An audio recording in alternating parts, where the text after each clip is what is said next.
Woo! Palakpakan!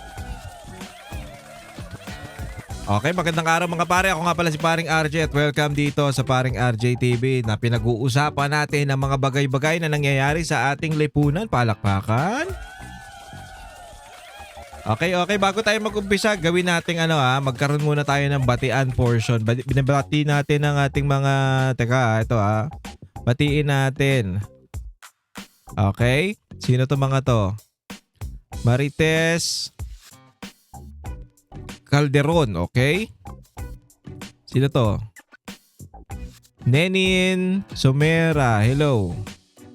Jean de la Cruz, Misa Story, sino pa ba to? Popo. Marie Grace. Tama ba? Marie Grace Lopez, okay. Ellen Batani, Monica Diaz, Evangeline Limpuasan, okay? Felix. Hello sa inyo. Sino pa ba? Nora Ragas. Reo Flor. Okay? Ayan ha. Ayan yung mga tropa natin. Tignan natin yung mga iba. Sino pa ba? Noemi Clodilia, okay. Levitong. Hello Ma'am Levi, hello po. Lorena Benito. Mirk Wonwu. Wow.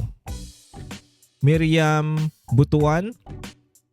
Okay, sino pa? Rosco Sofronio Jamodyong, okay? Ami Param. O, yan yung mga tropa natin. Nida Babano. Aloha. Si. Okay?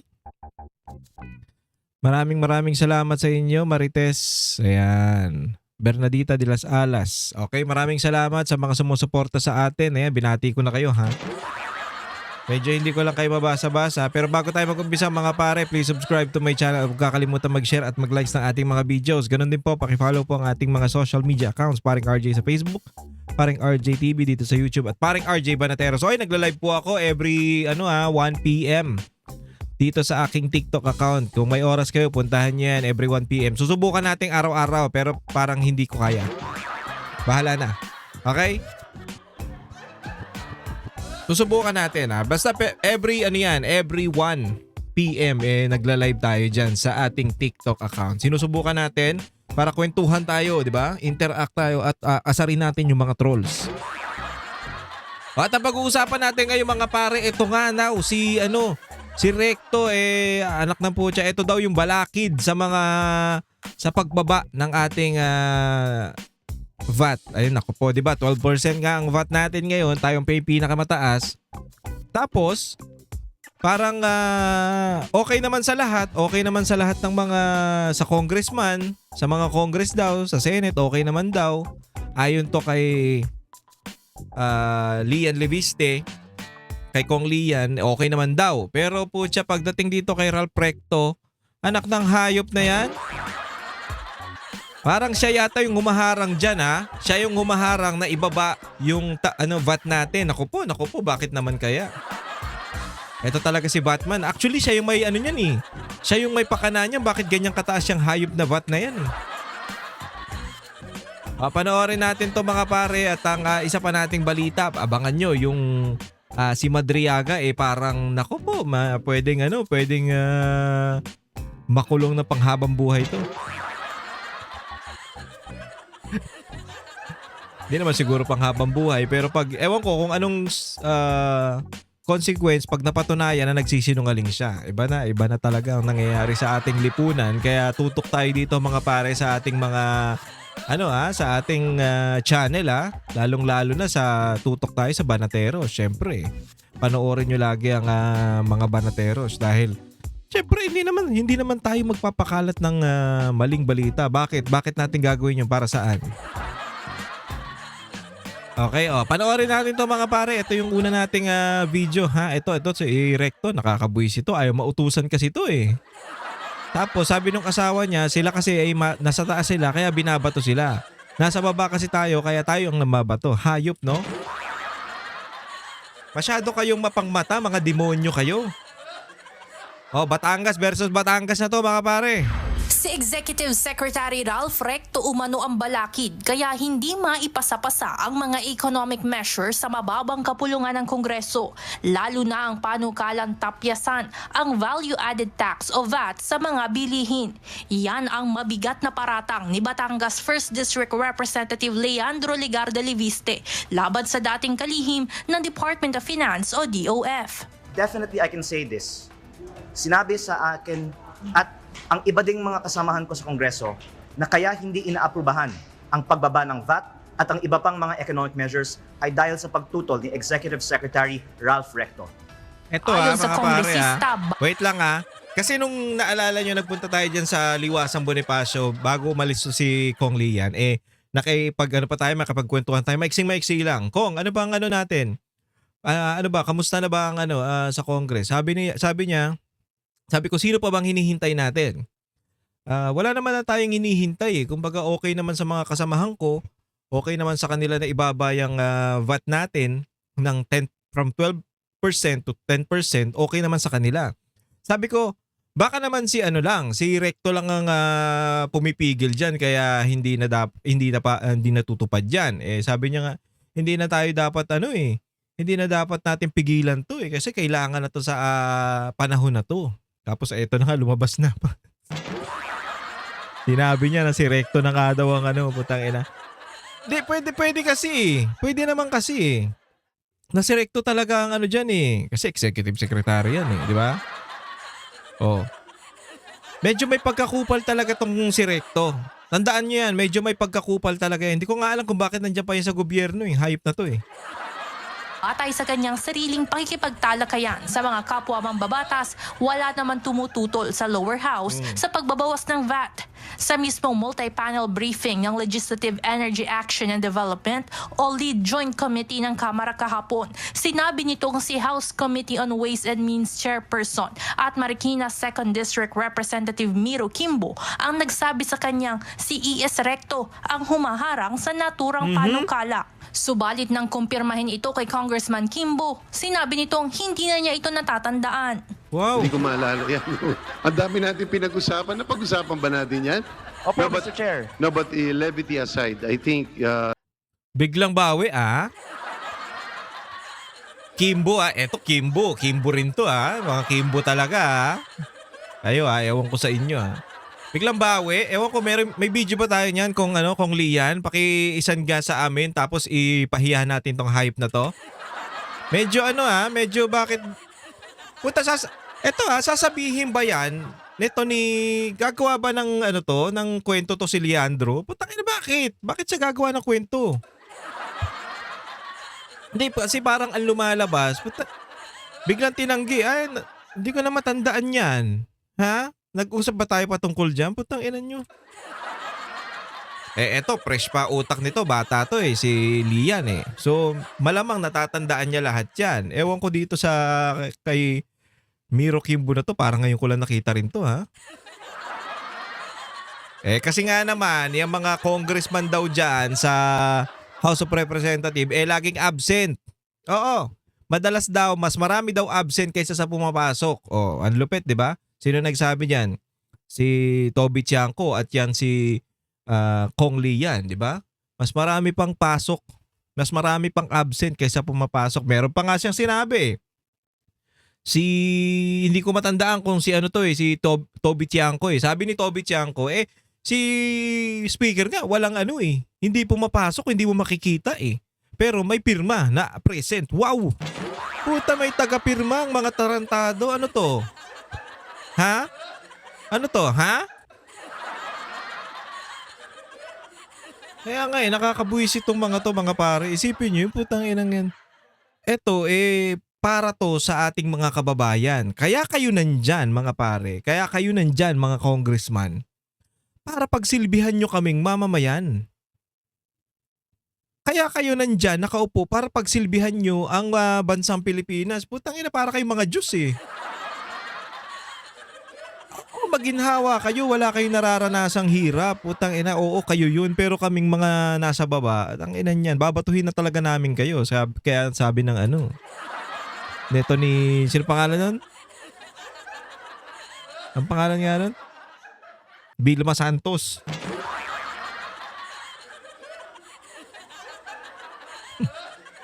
Ayop talaga itong mga ano natin, politiko natin. The question should be addressed to our economic managers.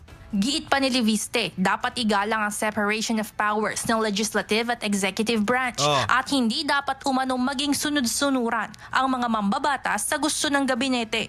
Binanggit rin talaga? ito na hindi dapat makaapekto Ayan kasi ang nagiging problema na aapektuhan ng executive branch, which is yung presidente, etong House of Representative. Kaya nga nagkanda sabog-sabog yung mga pagnanakaw nila diyan di ba? Naiimpluwensyahan Tsaka hindi pwedeng, isipin nyo to mga pare, hindi po pwedeng walang impluwensya ang presidente pagdating diyan sa mga nakawan niya, sa flood control o kung saan pa mang nakawan na yan. Kasi pagdating ng huli, after BICAM, siya na ang pipirma ng GAA. Pag pirmahan niya yon, batas na yon. So maaaprobahan. Sa kanya lahat nagtatapos yan. Kaya nga kailangan ang presidente dapat aware sa mga nakikita niya. O puta, bakit ang taas nito?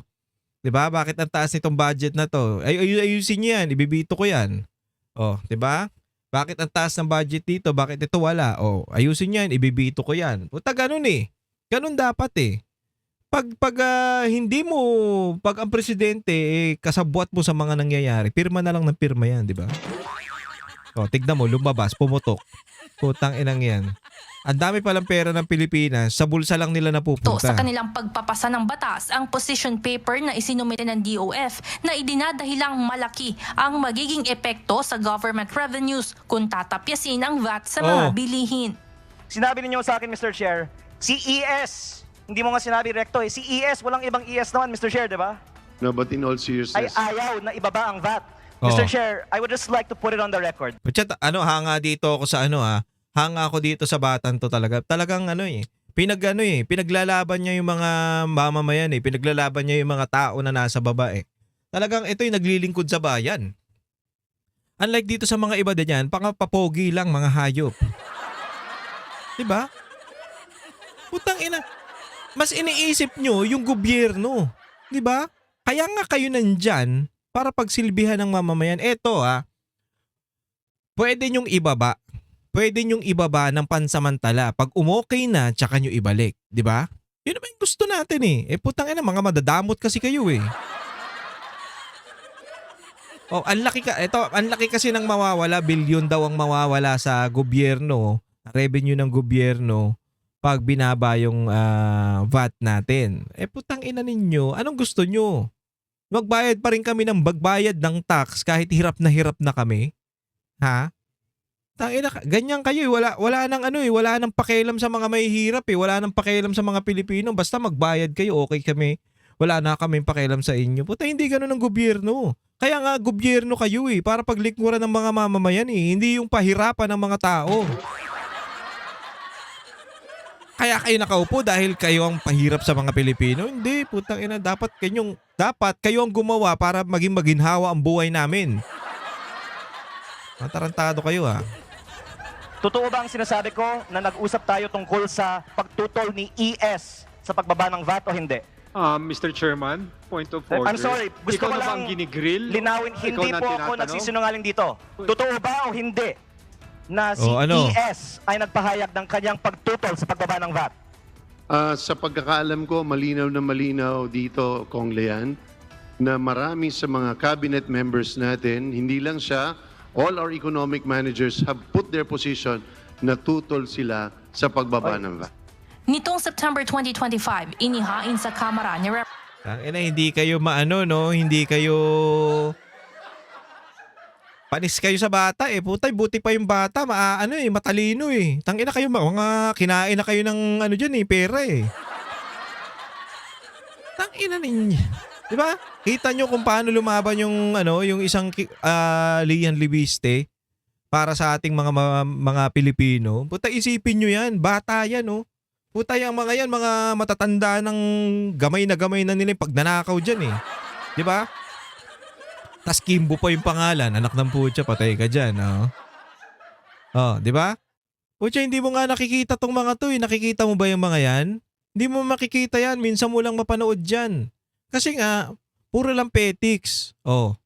Ano lang gusto ng mga to? Mga ano lang, mga relax lang sila. Hayop kayo. O tapos eto yung gustong mangyari eh. Magre-reduce yung value added tax from 12% to 10%. 'Di ba? Hindi naman mabigat siguro 'yan. Oo sige, malaking pera ang mawawala sa inyo, pero putang ina malaking pera rin ang matitipid ng mga Pilipino. Ano ba, para kayo sa bayan o para kayo sa sarili nyo lang? Hayop kayo. Tangina, nakakainis eh. Hindi nakakainis to mga pare. Tangina niyan.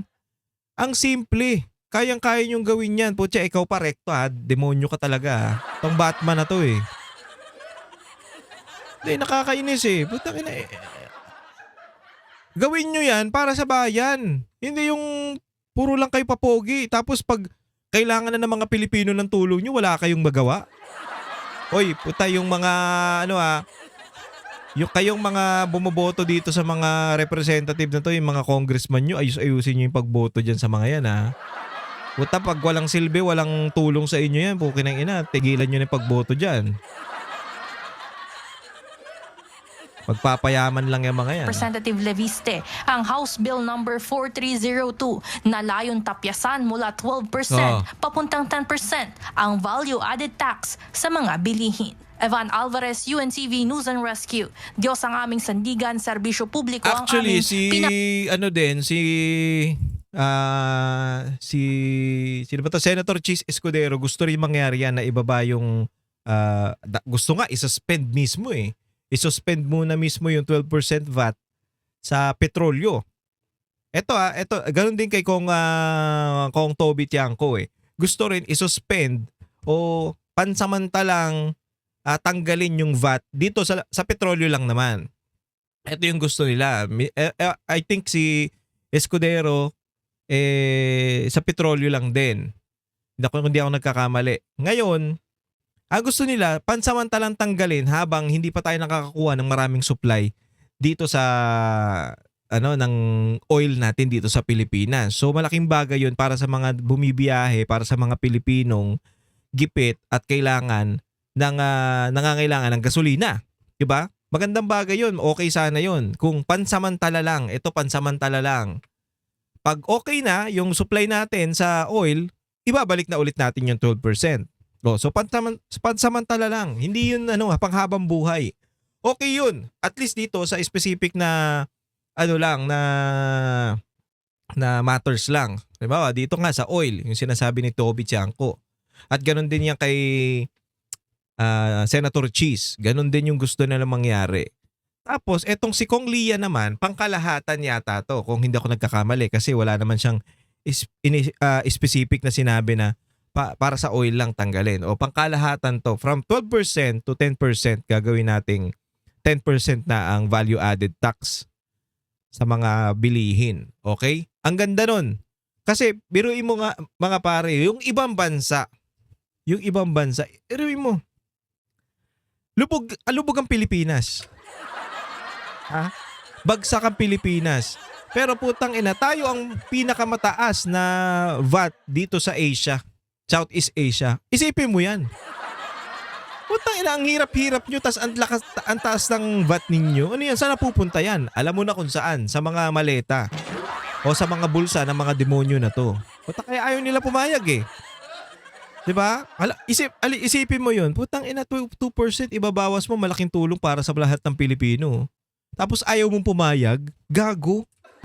Ba't ayaw mong pumayag? Ang laking tulong mo yan. Baka nga maging hero ka pa eh. Rekto eh. Isipin mo yan, putang ina kung itatanggalin mo yung 2% na yan, baka maging hero ka pa sa mga mata ng Pilipino. Tangina, ayaw mo kasi mautusan eh. Yan ang problema sa iyo eh. Diba? Ayaw mo mautusan, tapos nasa taas kayo, kaya wala kayong pakialam sa mga nasa baba. Yan ang problema sa mga politiko nating mga putang ina, mga hayop, mga trapo. Mga walang pakialam sa mga Pilipino. Putang ina, hindi ko alam kung bakit nakaupo pa itong mga tarantado na to eh. Dapat mamatay na kayo lahat eh. Oo, Oo, di ba?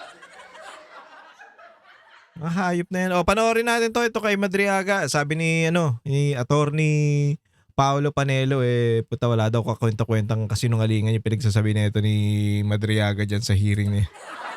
Ito mga pare pinost ko na rin to sa aking Facebook account Tangina, isipin nyo. Mas pinakinggan nila etong Madriaga na to na kriminal, na kidnapper, kaysa dun sa mga ex-marines, ex-soldiers na nagsisiwalat na sila mismo first hand at may mga ebidensya, may affidavit, may picture at meron silang detalyadong statement na magsasabi na itong mga to nakakuha ng maleta, hinatira namin yan, nakita namin mismo. Ayaw imbitahan sa Senado at yan sa Congress. Anak ng putya. Dahil, alam nyo mga pare, bakit? Dahil hindi tumuturo yung maleta issue na yan papunta sa mga Duterte. Hindi. Iba yung tinatamaan, yung boss nila. Si Romualdez at itong si Bongbong Marcos ang tinatamaan. Pag hindi tinatamaan ng mga Duterte, pag hindi issue para sa mga Duterte, wala kaming pakialam dyan. Yun lang yun. Ganyang kademonyo yung mga yan. Puta, pag hindi Duterte yan, wala kaming pakialam. Yung pasabog, no? Pero yung bagong slant, kumbaga, was he refuted. Sabi niya, it didn't take the Vice President 11 days to spend all the money. It took just 1 day. Sabi niya, in fact, 18 hours lang. Number one. Tapos sabi nga niya, siya rin daw yung dummy, no? Sa mga bank accounts. So I'm just wondering, may napakita ba siya ng mga bank accounts, whether open or closed pa yon, under his name? And yun na nga, the flow, no? Kung ganun kadaming pera ang pumasok sa kanyang, sa kanyang account na pwede niyang ituro na siya lang daw yung dummy. Your reaction lang, kasi yun lang yung dalawang medyo bothered ako. Okay, so ang problema kay Madriaga or ang regalo sa amin ni Madriaga is wala siyang katibayan. Dito sa mga mabibigat na alegasyon niya laban kay VP Sara at kay Pangulong. Alam nyo kung bakit sinabing regalo. 'Di ba? Regalo nila to si Madriaga, regalo ni Madriaga kasi lahat ng sinasabi niya kasinungalingan. Unang-una dyan mga pare, ang sabi nga nito ni attorney Panelo Jr., Paulo Panelo, hulog ng langit si Madriaga sa amin kasi nagsasabi siya ng mga bagay na puro kasinungalingan at walang ebidensya, na kayang-kaya naming barawin, na kayang-kaya naming pasinungalingan sa pamamagitan ng mga ebidensya na hawak namin. Yun sinasabi niya, kaya hulog ng langit itong si Madriaga. 'Di ba? Ang problema lang kasi dito, bawal mo i-cross-examine to diyan sa hearing diyan sa may Congress, sa may Kamara, sa may HOR. Bawal. Kaya nga ang sinasabi, kung may mga ebidensya na kayo, meron na kayong mga, kita nyo. Eto hindi umatin si BP Sara ng 2 beses na, hindi pumunta dahil alam natin na puro kalokohan tong sa HOR.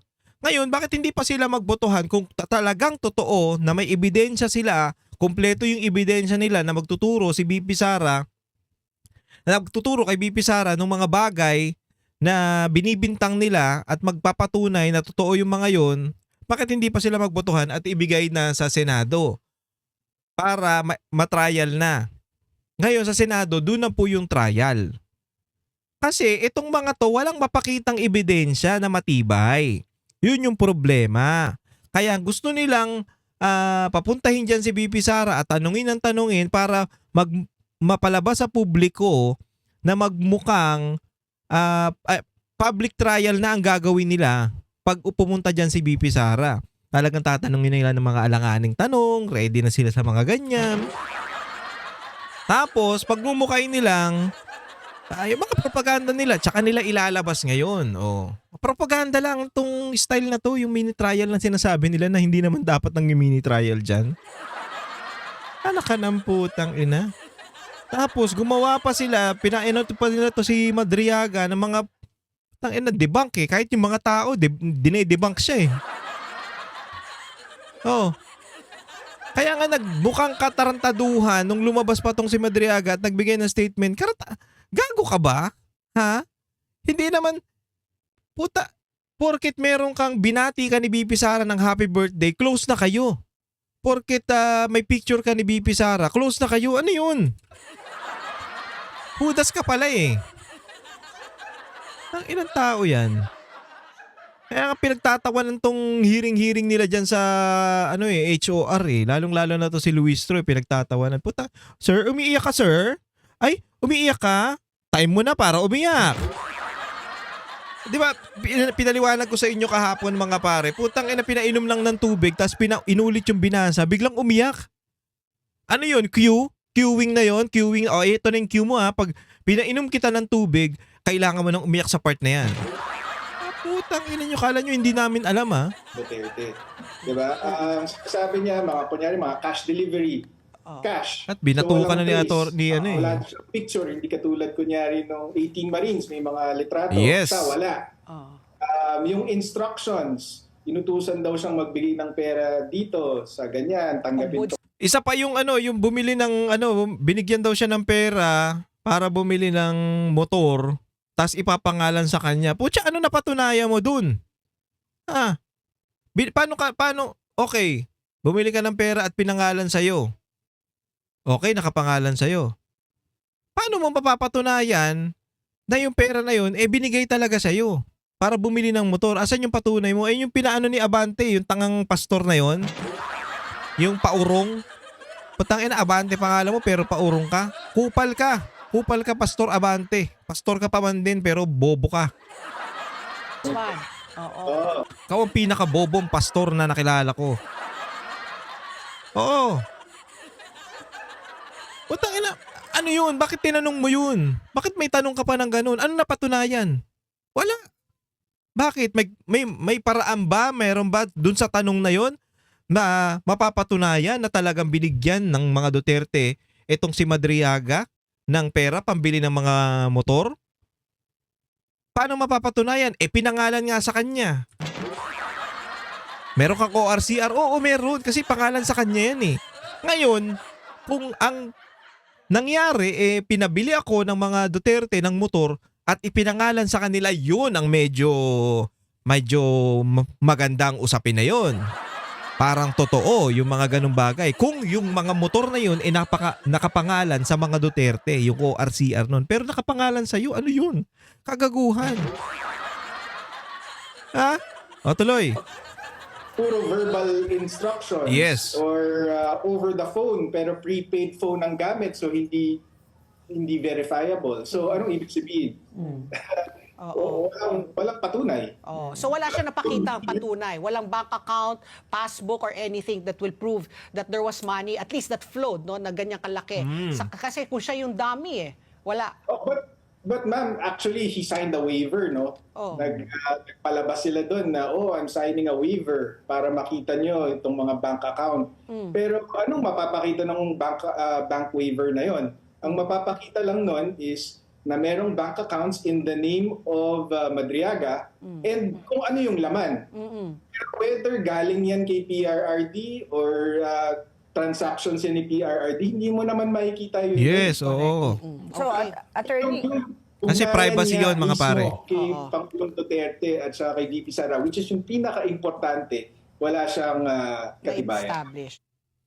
Kaya kalokohan talaga ito mga pare, ito ginagawa ni Madriaga. Hindi lang naman tayo nakapansin, buong Pilipinas ang nakapansin. Yung mga tangang yung mga tangang vlogger lang nila Marcos na galit sa mga Duterte, yun lang ang nag-feed na okay yung sinabi ni Madriaga. Tanginang bobobo nyo. Super bobo ninyo. Pero putang ina ninyo, hindi kayo mahalaga sa bayan. Wala kayong mga kwenta. Ang binibenta yung prinsipyo nyo, mga tarantado kayo. Kitang-kita natin mga pare, di ba? Ang ina umiyak, ba't ka iiyak? Hayop ka. Napakatarantado eh. Kaya nga malaking kalokohan itong pinapalabas ng Congress dito pa sa impeachment. Putang ina, meron tayong dapat unahin. Hindi naman natin pinagpapaliban tong impeachment ni BP Sara, pero bakit parang focus kayo dito? Meron tayong mga bagay na dapat nga unahin eh. O tangina, dapat nga unahin natin yung mga ebidensya na nilabas ng 18 Marines eh. 'Di ba? Yun dapat kasi merong mga ebidensya yun at nagpapakita na talagang sila ay naghatid ng pera sa mga politiko. Bakit nananahimik ngayon si Lacson at si Soto? Bakit? Ha? Bakit? Kasi putang ina, si Soto daw talagang kitang-kita na hinatiran ng pera dun sa opisina niya. Kaya tahimik muna yung mga yan. Tignan nyo, ang tahimik. Nakakabingi yung katahimikan ng Senado. Ang maingay lang dyan ngayon ay yung nanay ni Lian na si Loren Legarda. Bakit? Pinaglalaban din ng mga Pilipino. Isipin nyo to mga pare, nahatiran din daw yan. Nahatiran din daw yan ng maleta. Pero pansinin nyo, sino yung mga nag-ingay? Sino yung mga pumiyok? Diba si Trillanes na hayop? Unang-unang pumiyok ang hayop. Nagkaso pa ng mga ng mga nag-interview dun sa Marines. Hayop na talaga ng Trillanes na to. Hindi ko maintindihan yung utak nito kung anong merong utak to.